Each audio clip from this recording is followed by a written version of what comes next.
The morning sun cast long shadows across the palace courtyard as Officer James Mitchell adjusted his ceremonial uniform for the third time that hour. He had been standing at his post since dawn, maintaining the rigid posture that was expected of every palace guard.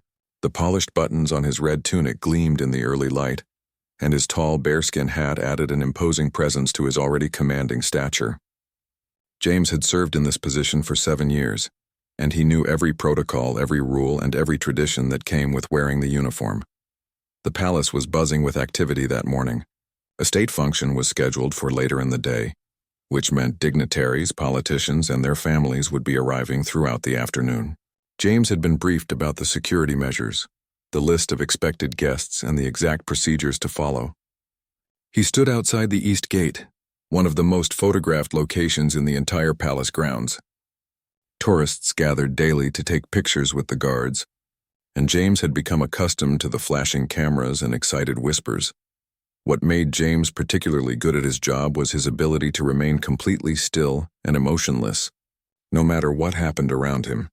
Children would make funny faces at him. Adults would try to make him laugh, and sometimes people would stand uncomfortably close trying to get a reaction. Through it all, James remained like a statue, eyes fixed straight ahead, never breaking his concentration. This discipline had been drilled into him during his training, and he took pride in his ability to maintain composure under any circumstance. Around mid-morning, a convoy of black vehicles pulled up to the palace gates. James recognized the flags and insignia immediately. It was Senator Richard Thornwood, a prominent politician known for his outspoken nature and influential position in the government. The senator had been invited to the state function, and his early arrival suggested he wanted to discuss matters with palace officials before the ceremony began. James watched from the corner of his eye as security personnel checked credentials and opened the gates for the convoy. From the second vehicle, a family emerged. Senator Thornwood stepped out first, followed by his wife, who wore an elegant navy dress and carried herself with the grace expected of someone in her position. Behind them came their son, a boy who appeared to be around 12 years old. The boy wore a designer suit that looked expensive but somehow uncomfortable on his young frame. He had the confident swagger of someone who had grown up in privilege, accustomed to doors opening for him and rules. Bending in his favor, the senator's wife and son were directed toward the visitors' entrance, while the senator himself was escorted to a different section of the palace for his meetings. As they walked past James's post, the boy stopped and stared at the guard with an expression that mixed curiosity with mischief. His mother gently tugged his arm, urging him to keep moving, but the boy remained rooted to the spot, studying James with an intensity that felt deliberate. James kept his gaze fixed straight ahead, maintaining his professional demeanor. He had dealt with curious children before, and he knew that any reaction would only encourage more attention. The boy took a step closer, tilting his head to the side as if trying to solve a puzzle. His mother called out to him again, her voice carrying a note of embarrassment, but the boy ignored her completely. The palace grounds were designed to inspire awe, with manicured gardens, ancient architecture, and centuries of history embedded in every stone. James stood at the threshold of this grandeur, a living symbol of tradition and duty. His role was not just ceremonial. Guards like him represented continuity, discipline, and the unwavering standards that the institution upheld. Every guard understood that they were part of something larger than themselves, a legacy that stretched back generations. The boy circled around James slowly, examining him from different angles. A small crowd of tourists had gathered nearby, their cameras ready to capture whatever might happen next. Some of them whispered to each other, wondering if the child would get in trouble. Others simply watched with amusement, anticipating entertainment. The boy's mother had stopped trying to call him back and instead stood at a distance, her face flushed with a mixture of frustration and resignation. James could feel the boy's presence circling him, but he did not move. His training had prepared him for distractions far more challenging than this. He remembered the words of his commanding officer during his first week of duty. "You are not just a guard. You are a symbol. Your composure reflects the dignity of this institution. No matter what happens, you remain unshaken." The boy finally stopped directly in front of James, standing so close that his shadow fell across the guard's polished boots. He looked up at James's face, searching for any sign of emotion, any crack in the facade. When he found none, something shifted in his expression. The playful curiosity began to darken into something more challenging, more aggressive. This was no longer a child's innocent fascination. It was becoming a test of wills. Behind the stone-faced exterior, James remained alert and aware. He could see everything happening in his peripheral vision. He noted the positions of other security personnel, the growing crowd of onlookers, and the increasingly bold behavior of the senator's son. Palace protocol was clear about interactions with visitors, especially children of important guests. Guards were expected to maintain their post and composure, unless there was a direct threat to safety or security. This situation did not yet qualify as such, despite its uncomfortable nature. The boy raised his hand and waved it in front of James's face, trying to break his concentration. Still, James did not react. The crowd watching from nearby began to murmur among themselves. Some seemed uncomfortable with what they were witnessing, while others appeared entertained. A few tourists lowered their cameras, sensing that the situation was crossing a line from amusing to inappropriate. The morning air grew warmer as the sun climbed higher in the sky. James could feel sweat beginning to form under his heavy uniform, but his face remained expressionless. His breathing stayed controlled and steady. Inside, his mind was calculating, observing, and preparing for whatever might come next. He had learned long ago that the most important battles were often fought in silence, with patience and discipline as the only weapons needed. The senator's wife took a hesitant step forward, clearly torn between wanting to discipline her son and not wanting to cause a scene in such a public setting. Her hand reached out toward the boy's shoulder, but she pulled it back at the last moment, uncertain of how to proceed. The boy sensed his mother's hesitation and interpreted it as permission to continue his behavior. The boy reached into his pocket and pulled out his smartphone, a device that probably cost more than James earned in a month. He held it up and began taking pictures of the guard from various angles, moving around him like a photographer at a fashion shoot. The clicks of the camera shutter echoed in the courtyard, and with each photo the boy's confidence seemed to grow. He started making exaggerated poses next to James, mimicking the guard's rigid stance with mocking gestures that drew uncomfortable laughter from some onlookers. James recognized this behavior. In his years of service, he had encountered children from wealthy and powerful families before. Some were respectful and curious, genuinely interested in the history and traditions of the palace. Others, like this boy, seemed to view the guards as props or entertainment, objects to be toyed with rather than people deserving of respect.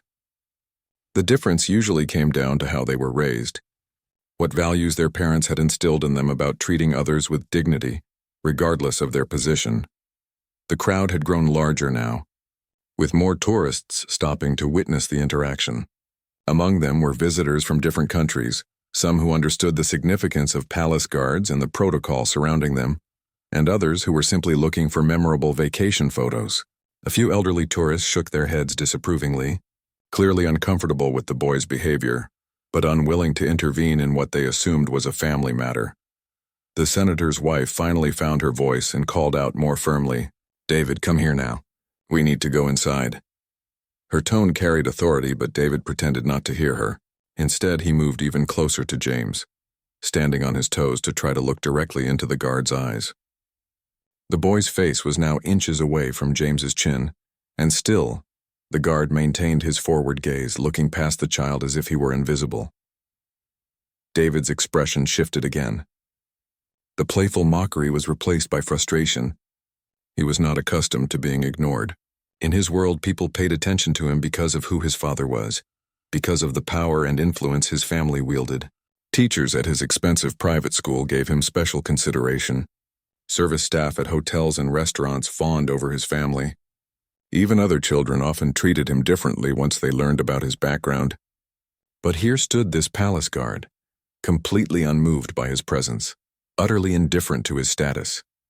The boy's next action shocked even those who had been laughing at his antics.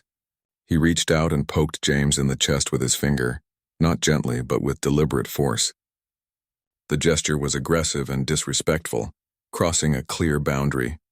A collective gasp rose from the crowd. Several tourists lowered their cameras, their amusement replaced by concern. This was no longer a child being curious or even playful. This was deliberate provocation. James felt the poke but did not react. His training had covered physical contact from civilians. Unless there was genuine threat or harm, guards were instructed to maintain their composure and allow security personnel to handle any situations that arose.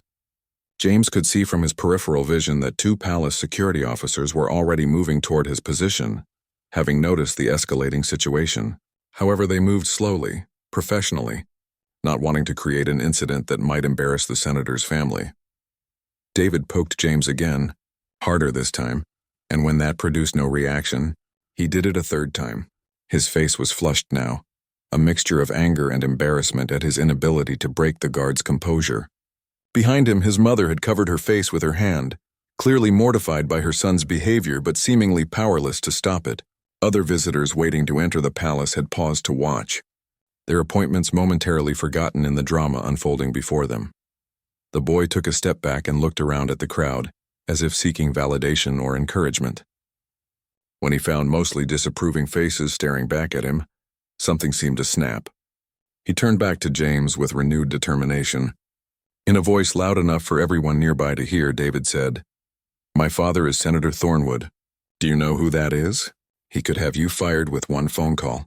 You have to listen to me." The words hung in the air like a challenge. The crowd's murmur grew louder. Some tourists exchanged glances that clearly communicated their shock at the boy's entitlement. Others pulled out their phones, realizing that what they were witnessing might become news. In an age where videos could go viral within hours, everyone present understood that this moment might be captured and shared with millions of people around the world.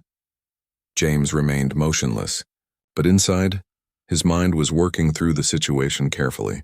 He understood the political implications of what was happening. Senator Thornwood was indeed powerful, someone whose influence reached into the highest levels of government. A complaint from him could potentially create problems, investigations, questions about protocol and procedure. Yet James also knew that the palace had its own standards, its own code of conduct that had endured for centuries regardless of who was in political power. The institution he served existed before politicians like Thornwood, and would exist long after them. The 2 security officers reached the scene and positioned themselves at a respectful distance. They did not immediately intervene but instead observed, ready to act if the situation escalated further. One of them spoke quietly into his radio, likely informing his superiors about what was transpiring. Palace protocol in such situations required careful handling, especially when the family of a prominent guest was involved. Any action taken would need to be measured, appropriate, and well documented. David seemed to interpret the arrival of security as reinforcement for his position rather than a warning. He turned to the officers and pointed at James. "This guard is being rude to me. He's ignoring me on purpose. My father won't like hearing about this." The security officers exchanged a brief glance, their expressions remaining neutral and professional. One of them stepped forward slightly and addressed the boy with polite firmness. "Young sir, the palace guards are performing their ceremonial duties. They are not permitted to speak or move while on post. It is part of the tradition and protocol of this institution.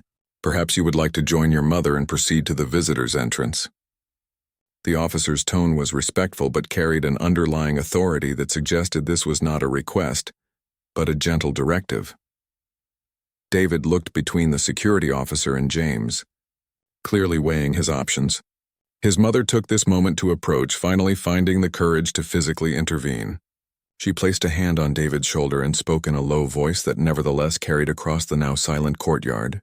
"David, that's enough. We're leaving now. Your father will hear about this behavior, I promise you that." But David shrugged off his mother's hand and turned back to James one more time.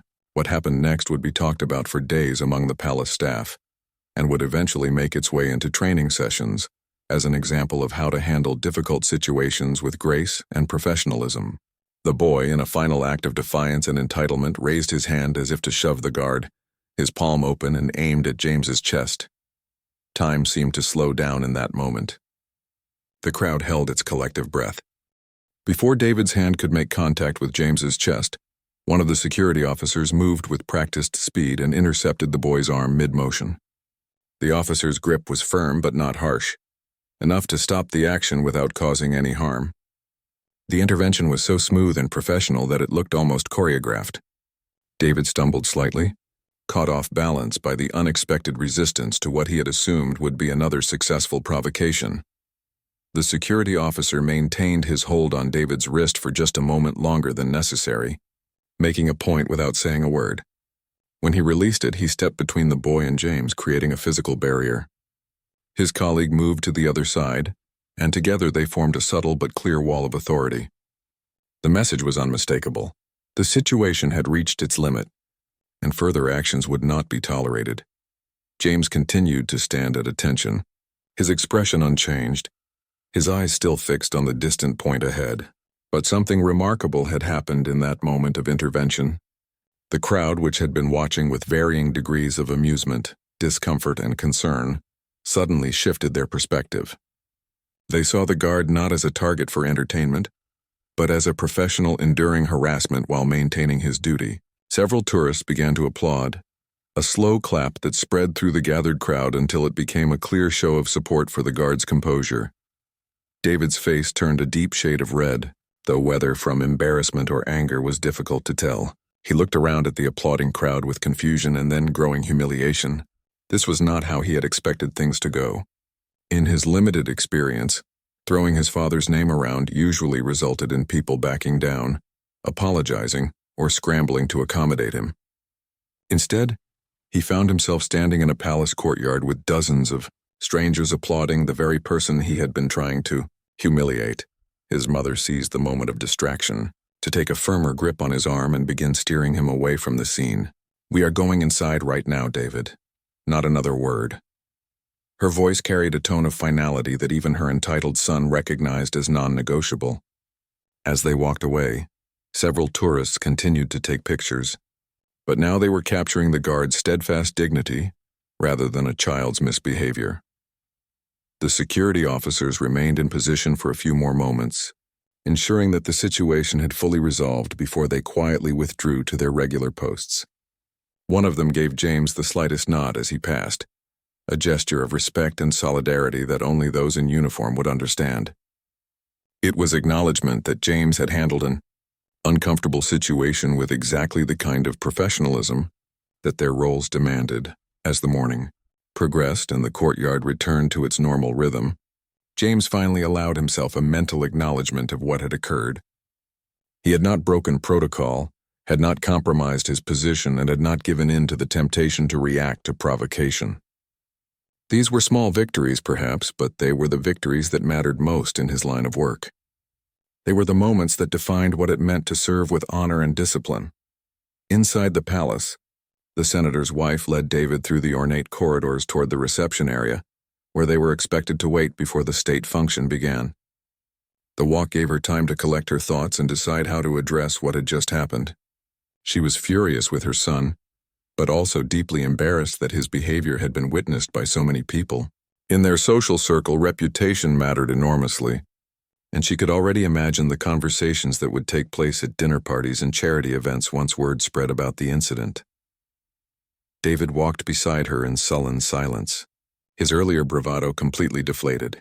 For the first time in a long while, he had encountered a situation where his family's status and his father's position had not given him immunity from consequences. The security officer's intervention had been a clear message that there were boundaries even he could not cross, rules that applied regardless of his last name. It was a lesson that perhaps should have been taught years earlier, but was only now beginning to sink in. They reached the reception room, a beautifully appointed space with high ceilings, crystal chandeliers, and walls lined with portraits of historical figures. Other guests were already assembled, sipping tea and making polite conversation. The senator's wife smiled and exchanged greetings with several people she recognized from previous events, all while keeping a watchful eye on David, who had retreated to a corner chair and was staring at his phone with studied intensity. One of the palace staff members, a woman in her 50s with kind eyes and a warm smile, approached with a tray of refreshments. She offered them to David, who took a glass of juice without making eye contact or saying thank you. The staff member's smile did not waver, but the senator's wife noticed the slight pause, the moment of consideration before the woman moved on to serve other guests. It was another small sign of how her son's behavior affected those around him, and it stung. Meanwhile, outside, James had been relieved by another guard for his scheduled break. As he stepped down from his post and walked toward the guard station, he rolled his shoulders slightly, working out the stiffness that came from standing motionless for extended periods. Several other guards were in the break room, and word of the incident had already spread through their informal network. They looked up as James entered, their expressions a mixture of curiosity and support. "Heard you had an interesting morning," said Thomas, a fellow guard who had served alongside James for 3 years. His tone was light, but his eyes showed genuine concern. Everyone who wore the uniform understood the challenges of the job, the way certain visitors tried to treat them as less than human, as objects rather than people with feelings and dignity. James poured himself a cup of tea and took a long drink before responding. "Just another day in the service of the Crown," he said with a slight smile. It was the standard response guards used when downplaying difficult situations, a way of maintaining camaraderie and perspective. But Thomas knew his friend well enough to see the slight tension in his shoulders, the way his jaw was set a bit tighter than usual. "The kid's father is Senator Thornwood, right? That could get complicated," Thomas said, voicing the concern that several guards were thinking but not saying aloud. Political figures had the power to make trouble, to demand investigations or lodge complaints that could create waves through the chain of command. While palace protocols were designed to protect guards acting appropriately, the reality was that pressure from influential people could still make life uncomfortable. James nodded slowly. "We'll see. I followed protocol exactly. Security witnessed everything. There were dozens of tourists who saw what happened, and knowing this age probably recorded it on their phones. If it becomes an issue, the truth is pretty well documented." He spoke with more confidence than he felt, knowing that truth and perception did not always align, especially when politics and privilege were involved. The break room fell into a comfortable silence as the guards processed this information.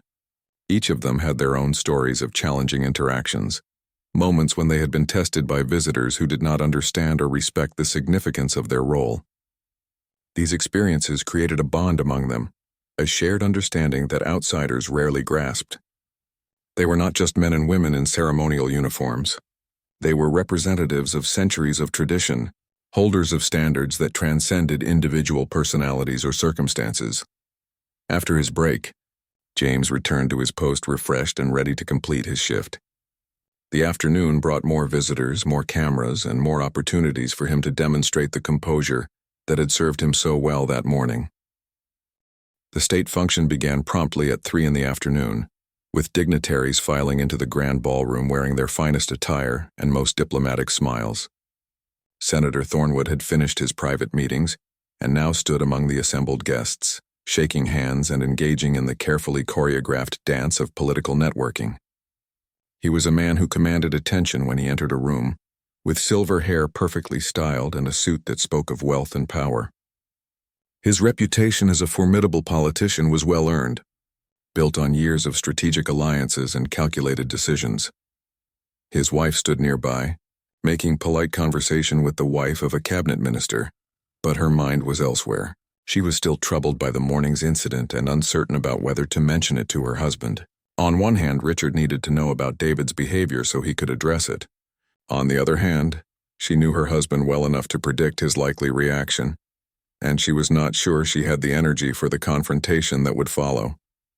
Richard had a tendency to defend their son reflexively, to make excuses for behavior that could not be excused, to blame circumstances or others rather than holding David accountable. David himself had been deposited in a designated area for children of guests, a room filled with activities meant to keep young people occupied during the lengthy formal proceedings. There were several other children there, ranging in age from 5 to 15, all dressed in formal attire that mirrored their parents' diplomatic wardrobes. David sat apart from them, still sulking, still replaying the morning's events in his mind with growing resentment rather than reflection. A palace staff member assigned to supervise the children, a young woman named Sarah who had worked at the palace for 2 years, noticed David's isolation and approached him with practiced kindness. "Would you like to join the others? They're about to start a tour of the palace art collection designed especially for young visitors." Her voice was cheerful and welcoming, trained to put even the most reluctant participants at ease. David looked up at her with barely concealed irritation. I've seen art before. My parents take me to galleries all the time. I don't need a tour designed for children. His dismissive tone would have stung if Sarah had not been trained to handle difficult young guests with patience and professionalism. She had encountered her share of entitled children from powerful families, and she had learned that the best approach was to maintain calm friendliness while setting clear boundaries. "Of course," Sarah replied smoothly. "The offer remains open if you change your mind. In the meantime, please stay in this room. For security reasons, unaccompanied minors are not permitted to wander the palace during state functions." She delivered this information as fact rather than reprimand, leaving no room for argument before moving on to check on the other children. David watched her go with a mixture of surprise and frustration. Once again, someone was not giving him the deference he expected. The pattern of the day was becoming impossible to ignore. From the palace guard who would not acknowledge him to the security officers who had stopped him to this staff member, who treated his attitude with polite indifference, David was encountering a world that did not revolve around his family's status. It was an uncomfortable realization, one that contradicted everything he had come to expect from his daily experiences. In another part of the palace, James had completed his shift and was in the guard's changing room, removing his ceremonial uniform and replacing it with casual civilian clothes. His commanding officer, Captain Peterson, appeared in the doorway and motioned for James to follow him to his office. The captain was a man in his early 50s with a distinguished career in both military and palace service. He carried himself with quiet authority, and his approval meant everything to the guards who served under him. "Close the door," Peterson said once they were in his office. His tone was neutral, giving no indication of whether this was a routine conversation or something more serious. James did as instructed and stood at ease, waiting for his superior to speak. The captain gestured to a chair, and James sat, appreciating the informality that suggested this was not a disciplinary meeting. Peterson leaned back in his chair and regarded James thoughtfully. "I've read the incident reports from this morning. Both security officers who witnessed the situation have submitted detailed accounts, and they align perfectly with your own report. Additionally, we've been made aware that several tourists recorded portions of the interaction on their mobile phones. One video has already begun circulating on social media, and it shows quite clearly what transpired." James felt a knot form in his stomach. Social media was unpredictable, and he was not sure whether public attention would help or hurt his position. "Sir, I maintained protocol throughout the entire incident. I did not speak, did not move from my post, and did not engage with the child in any way that violated my duties." "I know," Peterson said firmly, "and that's precisely what I wanted to tell you. You handled an extremely difficult situation with exactly the composure and professionalism we expect from palace guards. The video evidence supports this completely. In fact, the public response has been overwhelmingly supportive of your conduct and critical of the child's behavior." He paused, allowing this information to sink in. James felt the tension in his shoulders begin to ease slightly. "Has there been any communication from Senator Thornwood or his office?"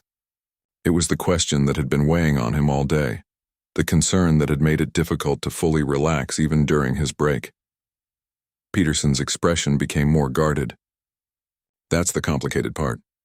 The senator himself has not made any formal complaint, and there's been no direct communication from his office. However, we have received informal inquiries from individuals close to him, testing the waters to see if this might become an issue. My assessment, based on the video evidence and the public response, is that the senator will choose not to escalate this matter. Doing so would draw more attention to his son's behavior, which reflects poorly on his family." The captain stood and walked to his window, which overlooked the palace courtyard where the morning's incident had taken place. "Politics and protocol intersect in complicated ways here, James. The senator is a powerful man, but he's also a politician who understands public perception. Right now, the narrative being shared online paints his son as entitled and disrespectful, and you as a model of professional dignity. If he tries to retaliate against you in any way, it will only reinforce that narrative and damage his own reputation." James absorbed this analysis, recognizing the wisdom in Peterson's assessment. "So we wait and see what happens?" It felt unsatisfying to leave things in such uncertainty, but he understood that sometimes patience was the only viable strategy. "Essentially, yes," Peterson confirmed, "but I want you to know that you have the full support of this institution." Palace protocol exists for situations exactly like this one. You followed that protocol perfectly, and we will stand behind your actions. If the senator does choose to make this an issue, we have documentation, witness statements, and video evidence that will support your position completely. The two men talked for a few more minutes about other matters related to James's duties before the captain dismissed him. As James left the office, he felt a renewed sense of purpose and pride in his role. The morning's incident had been challenging, but it had also reminded him why palace guards trained so rigorously, why protocols were so strictly enforced, and why maintaining composure under pressure was not just about ceremony, but about upholding principles that mattered. As evening approached and the state function continued, the various threads of the day's events remained unresolved, but moving toward their natural conclusions. Senator Thornwood mingled with other guests, unaware of what his son had done and what was being discussed in quiet conversations throughout the palace. The state function concluded as the sun began to set, casting golden light through the ballroom's tall windows. Guests exchanged final pleasantries and business cards, promising to continue conversations at future events. Senator Thornwood was in high spirits, having secured commitments from several key officials on matters important to his political agenda. He had no reason to believe this day had been anything other than successful. As families began collecting their children from the supervised area, the senator's wife made her way to retrieve David.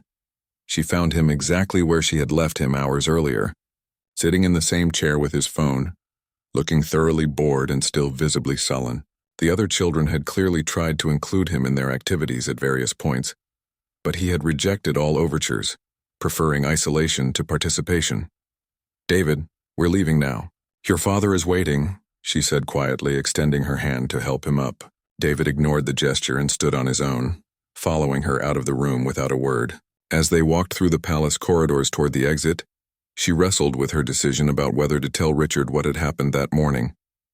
Every step brought them closer to their car, closer to the moment when she would have to choose. They met Senator Thornwood at the palace entrance, where their driver had brought the car around.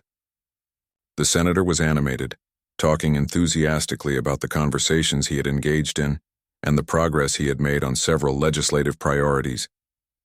His wife smiled and made appropriate responses, while David climbed into the back seat and immediately returned to his phone, shutting out the world around him. The drive home took them through the city streets as evening traffic began to build. The senator continued to talk about his day, occasionally asking his wife questions about the other spouses she had spoken with and what topics had dominated their conversations. She provided brief answers, her mind still occupied with the morning's incident and the decision she was postponing. Finally, as they merged onto the highway that would take them to their suburban estate, she made her choice. "Richard, something happened this morning that you need to know about." Her tone caused the senator to stop mid-sentence and turn to look at her with sudden attention. In the back seat, David's head snapped up from his phone, his eyes widening with alarm. "What is it? Is everything all right?" The senator's voice carried genuine concern, his political persona momentarily replaced by the worried husband and father underneath. His wife took a breath and began recounting the morning's events with careful attention to detail. She described David's behavior toward the palace guard, the escalating provocations, the moment when security had to intervene, and the crowd's reaction. As she spoke, she watched her husband's expression change from concern to confusion to anger. When she finished, silence filled the car except for the soft hum of the engine and the sound of traffic outside. Senator Thornwood turned in his seat to look at his son. "Is this true, David?" His voice was tight, controlled in a way that signaled he was working hard to contain his emotions. David slouched in his seat, arms crossed defensively across his chest, and gave a minimal shrug that could have meant anything. "I'm talking to you, son. Did you do what your mother just described?" The senator's voice grew firmer, demanding a response that could not be dismissed or ignored. The driver kept his eyes carefully on the road, professionally pretending not to hear the family conversation unfolding behind him. "The guard was being rude," David finally mumbled. "He wouldn't even look at me or talk to me. I just wanted to see if he was real or some kind of robot. Everyone takes pictures with those guards. I didn't do anything that bad." The senator closed his eyes briefly, and his wife could see him processing the implications of what had happened. She knew he was not just thinking about David's behavior, but about the political ramifications. Richard Thornwood had built his career on projecting an image of family values, personal integrity, and respect for institutions. A viral video of his son harassing a palace guard contradicted that carefully constructed image. Your mother said there were tourists recording this incident. Do you have any idea what that means? The senator's voice had shifted from anger to something colder, more calculating. Do you understand that videos of you behaving this way could be online right now, being shared and commented on by thousands of people? David's defensive posture faltered slightly as this reality began to penetrate his self-centered worldview. He had not considered that the strangers with their phones might post what they recorded, that his actions might have consequences beyond the immediate moment. The thought of being publicly criticized, of people on the internet mocking him or calling him entitled, suddenly made the morning's events feel much more serious. When they arrived home, the senator went immediately to his study and began searching social media and news sites for any mention of the incident. It did not take long to find. Several videos had been posted from different angles, and they were gaining traction quickly. The comment sections were filled with opinions, most of them critical of David's behavior and praising the guard's composure. A few prominent social media accounts with large followings had shared the videos, amplifying their reach exponentially. The senator's wife joined him in the study after sending David to his room. She stood behind her husband's chair, reading the comments over his shoulder, feeling a mixture of vindication and dread. Vindication, because these strangers were confirming what she had been trying to tell her husband for years about their son's entitled behavior. Dread, because she knew this public exposure would hurt David deeply, and despite her frustration with him, she was still his mother and felt protective of him. This is worse than I thought, the senator said quietly, scrolling through page after page of shares and comments. One video had already been viewed over 500,000 times in just a few hours. News websites were beginning to pick up the story, framing it as an example of privilege and entitlement among political families. Some articles did not name David directly due to his age, but others included enough identifying information that anyone who wanted to know could easily figure out who he was. The senator leaned back in his chair and rubbed his temples. I have a press secretary who will be calling within the hour asking how we want to handle this. Political opponents will try to use this to attack my character and my fitness for office, and honestly, at this moment I am more disappointed in our son than worried about my career.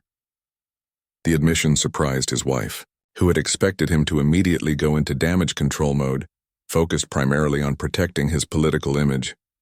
What are we going to do? She asked softly, placing a hand on his shoulder. It was the question that had been weighing on her since the morning, the reason she had debated whether to tell him at all.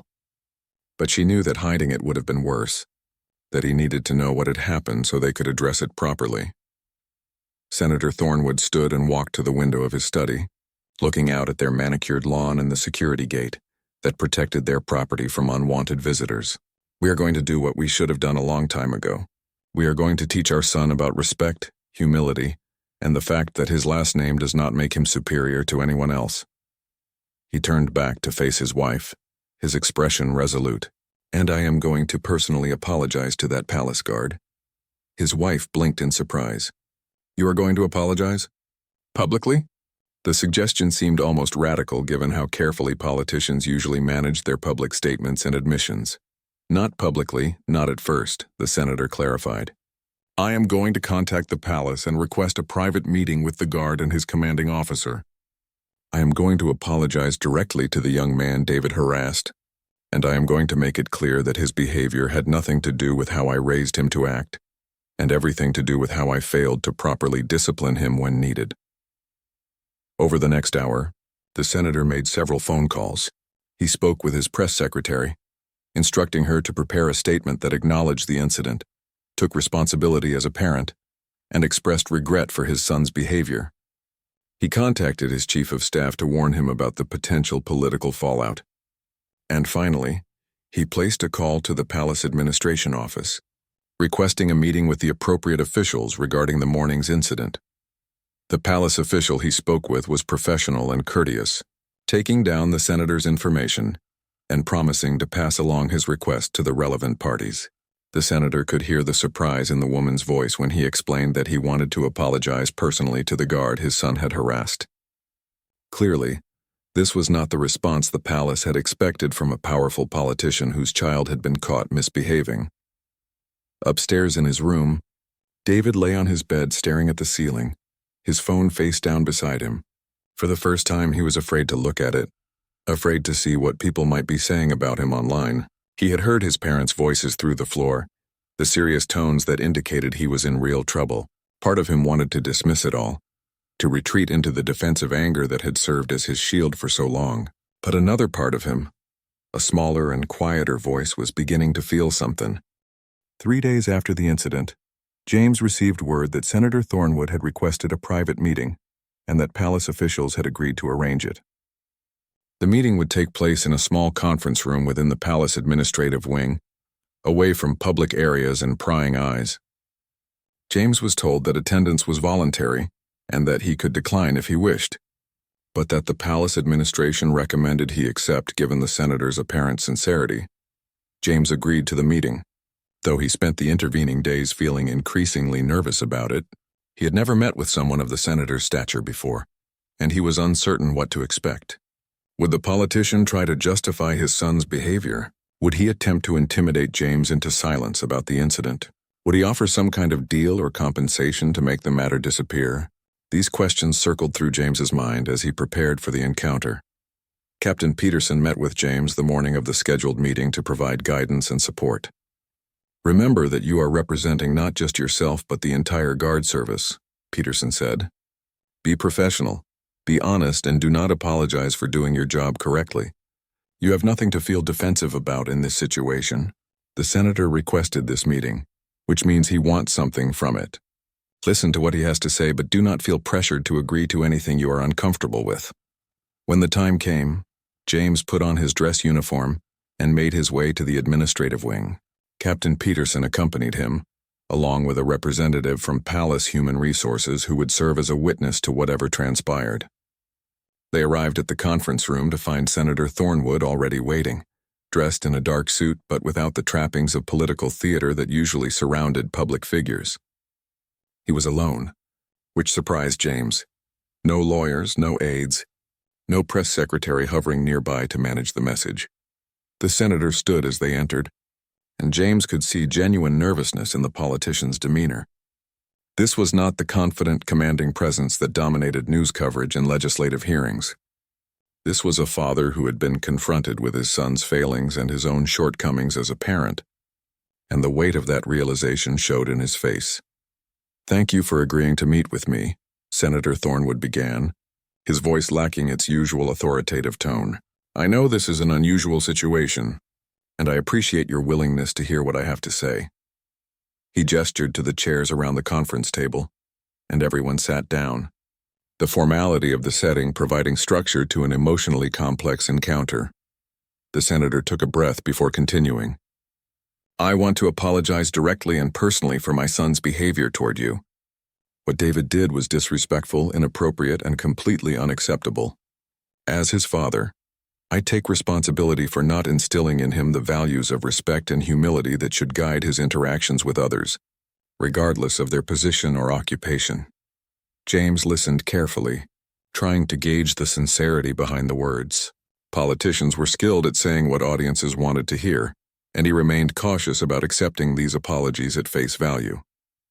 But there was something in the senator's eyes, a vulnerability and genuine regret, that seemed authentic.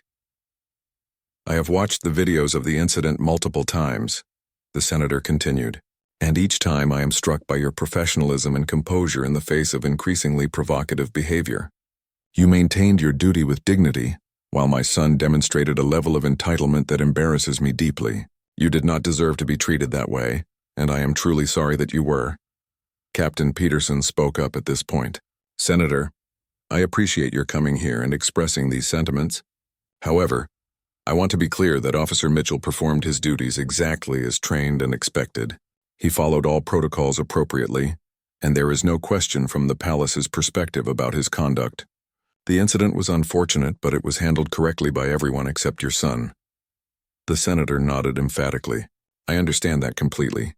I am not here to suggest otherwise or to ask for any kind of special consideration. I simply felt that a public statement was not sufficient. I needed to look this young man in the eye and tell him personally that I am sorry for what my son put him through. James found his voice for the first time in the meeting. Sir, I appreciate your apology. In my position, I encounter all kinds of people, and not everyone understands or respects the role we play. Your son is young, and young people sometimes make mistakes. I hope this experience teaches him something valuable about how to treat others. The senator's expression showed a mixture of gratitude and pain at James's generous response. You are far more gracious than I would be in your position. And you are right that David is young, but that is not an excuse. He is old enough to know better. And the fact that he behaved this way reflects failures in my parenting that I am now working to address.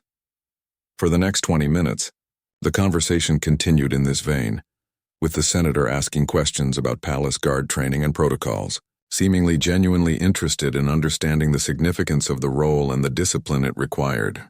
James found himself relaxing slightly as he explained the history and traditions of the guard service, the rigorous selection process, and the pride that came with wearing the uniform. As the meeting drew to a close, Senator Thornwood stood and extended his hand to James. Thank you again for your time and for your service. I know this conversation does not undo what happened, but I hope it demonstrates my respect for you and your profession. If there is ever anything I can do to support the Palace Guard Service or to make amends in any way, please do not hesitate to reach out through official channels. James shook the senator's hand, noting the firm grip and direct eye contact that accompanied it. I appreciate that, sir. I hope your son learns from this experience and that it helps him grow into a better person. The senator's eyes showed emotion at this statement, and he nodded before releasing James's hand and turning to leave. After the senator departed, James sat back down, feeling emotionally drained from the encounter. Captain Peterson placed a hand on his shoulder. You handled that extremely well. The senator seemed genuinely remorseful, which is not always the case with people in his position. Time will tell whether his commitments to addressing his son's behavior are genuine, but at least he had the integrity to face you directly. The Palace Human Resources representative, who had remained mostly silent throughout the meeting, added her perspective. That was one of the more remarkable interactions I have witnessed in my time here. Politicians rarely make themselves that vulnerable, especially to someone they might perceive as being lower in social status. The fact that he came alone without staff or legal representation suggests he was sincere about wanting to make a personal apology rather than a political gesture. James absorbed these observations as he made his way back to the guard quarters to change out of his dress uniform. The meeting had been emotionally complex, bringing up feelings he had not fully processed about the original incident. While he had maintained his professional composure during David's harassment, there had been a human cost to that discipline, a suppression of natural reactions and emotions that now surfaced in the aftermath. In the weeks following the meeting with Senator Thornwood, life gradually returned to normal for James. The viral videos continued to circulate online, but news stories and controversies pushed the incident further down in search results and social media feeds. James continued his duties with the same dedication and professionalism he had always brought to the role, though he noticed a subtle shift in how both colleagues and visitors treated him. There was an added layer of respect, an acknowledgement that he had passed a test that many would have failed. Meanwhile, in the Thornwood household, significant changes were underway. True to his word, Senator Thornwood had implemented consequences for David's behavior that went beyond typical punishment. The boy's expensive smartphone was replaced with a basic model that could only make calls and send texts. His social media accounts were suspended indefinitely. Most significantly, the senator had enrolled David in a community service program that required him to spend every Saturday working at a local food bank, serving people from backgrounds vastly different from his own privileged upbringing. The first few Saturdays were difficult for David. He arrived at the food bank with obvious reluctance, his body language radiating resentment and superiority. The coordinator, a woman named Mrs. Chen, who had worked with troubled youth for 20 years, recognized the signs immediately.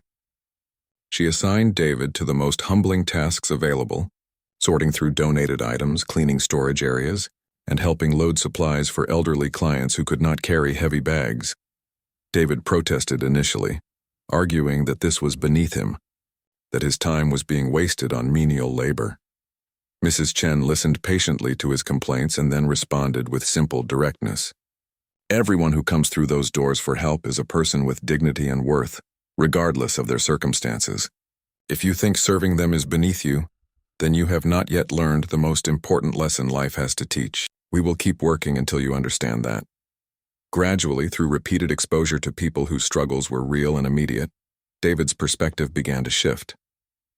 He met a veteran who had served his country with honor but now struggled with homelessness and PTSD. He encountered a single mother working 2 jobs who still could not afford enough groceries to feed her 3 children properly. He spoke with an elderly man who had been a successful businessman until medical bills from his wife's cancer treatment had depleted their savings and left him dependent on charity. These encounters chipped away at the protective shell of entitlement that David had built around himself. It was impossible to maintain his sense of superiority when confronted with the humanity and dignity of people who had every reason to be bitter, but instead expressed gratitude for small acts of kindness. The veteran thanked David sincerely for helping carry his food to the bus stop. The single mother smiled warmly and told David he was doing good work. The elderly businessman shared stories about his life and treated David with a respect the boy was beginning to realize he had not earned. One Saturday, about 6 weeks into his community service, something shifted fundamentally in David's attitude. A family came to the food bank, parents and 2 young children who were clearly embarrassed to be there. The father explained in a low voice that he had recently lost his job, and they were struggling while he searched for new employment. As David helped them select items, he noticed the younger child, a girl about 8 years old, staring at the limited selection with quiet disappointment. "Do you like peanut butter?" David asked the girl gently, picking up a jar from the shelf. She nodded shyly, and David added it to their basket along with some crackers and fruit cups. He found himself genuinely wanting to help this family, to ease their burden in whatever small way he could. When they thanked him as they left, he felt something he had rarely experienced before, a sense of purpose that came from thinking about someone other than himself. Mrs. Chen noticed the change in David's demeanor and approach. She pulled him aside during a break and spoke to him with the first hint of warmth she had shown since he started. "You are beginning to understand. Service is not about lowering yourself to help others. It is about recognizing that we are all part of the same human family, and that lifting others up lifts us as well. Your privilege is not something to be ashamed of, but it comes with responsibility to use it for good." David absorbed these words, thinking about the palace guard who had stood with such dignity while being harassed. He began to understand that the guard's composure had not been robotic or weak, as he had initially thought. It had been a demonstration of discipline, professionalism, and inner strength that David himself lacked. The guard had not needed to react or respond because he was secure in his purpose and role. He did not need validation from a privileged child to know his own worth. Senator Thornwood observed these changes in his son with cautious optimism. He had been serious about addressing David's character flaws, and he could see that the community service was having an impact beyond what traditional punishment might have achieved. During family dinners, David began talking about the people he met at the food bank, asking questions about poverty, inequality, and what his father's policies were doing to address these issues.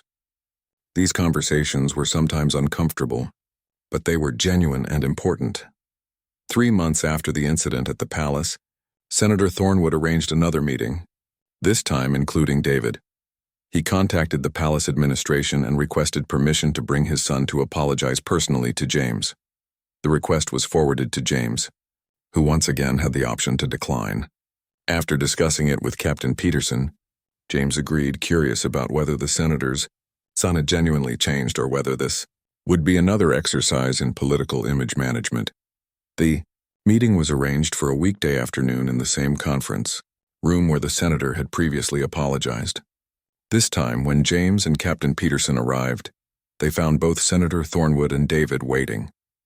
The boy looked different from the sullen, entitled child who had harassed James months earlier. He stood when they entered, made eye contact, and extended his hand politely. "Officer Mitchell, thank you for agreeing to meet with me," David said, his voice steady but clearly nervous. "I want to apologize for how I treated you. What I did was wrong, disrespectful, and inexcusable. I have spent the past few months learning about respect, service, and how to treat people with dignity regardless of their position.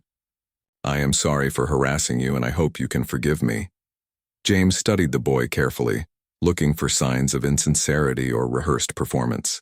What he saw instead was genuine remorse and the beginnings of maturity. David met his gaze without arrogance or defensiveness, waiting for a response with what appeared to be real concern about whether his apology would be accepted. "I appreciate your apology, David," James said after a moment. "And I can see that you have done some serious thinking about what happened. The fact that you asked to come here and face me directly shows courage and growth. I accept your apology, and I hope you continue on this path of learning and development." David's relief was visible, his shoulders relaxing slightly as tension drained from his posture. "I have been volunteering at a food bank," he continued, seemingly wanting to share more. "It has taught me a lot about people and about myself. I realize now that the way I treated you said nothing about you and everything about my own failings. You were doing your job with professionalism and dignity, and I tried to use my family's status to make you feel less than human. That was wrong, and I am working every day to become a better person." The meeting continued for another 30 minutes, with David asking James questions about his training, his experiences as a guard, and what had helped him develop such impressive composure. James answered thoughtfully, appreciating the genuine curiosity in the questions. Senator Thornwood participated minimally, allowing his son to take ownership of the conversation and the apology. As they prepared to leave, David had one final request. "Officer Mitchell, would it be possible for me to come back sometime and learn more about what palace guards do? Not for publicity or anything like that, but because I am genuinely interested in understanding the discipline and training that allows someone to maintain composure the way you did. I think I have a lot to learn from people like you." James glanced at Captain Peterson, who gave a subtle nod of approval. "I think that could be arranged through proper channels. Palace tours for educational purposes are conducted regularly. If you are serious about learning, I am sure we can work something out." In the months that followed, David did return to the palace for an educational program designed for young people interested in military and ceremonial service traditions. He proved to be an attentive participant, asking thoughtful questions and showing genuine respect for the guards and their role. His transformation was not complete, and he still had moments where old habits of entitlement surfaced. But the trajectory of his growth was clear. For James, the entire experience became a defining moment in his career. He was promoted within the guard service, and his handling of the incident was used in training sessions as an example of proper protocol and composure under pressure. More importantly, the experience reinforcing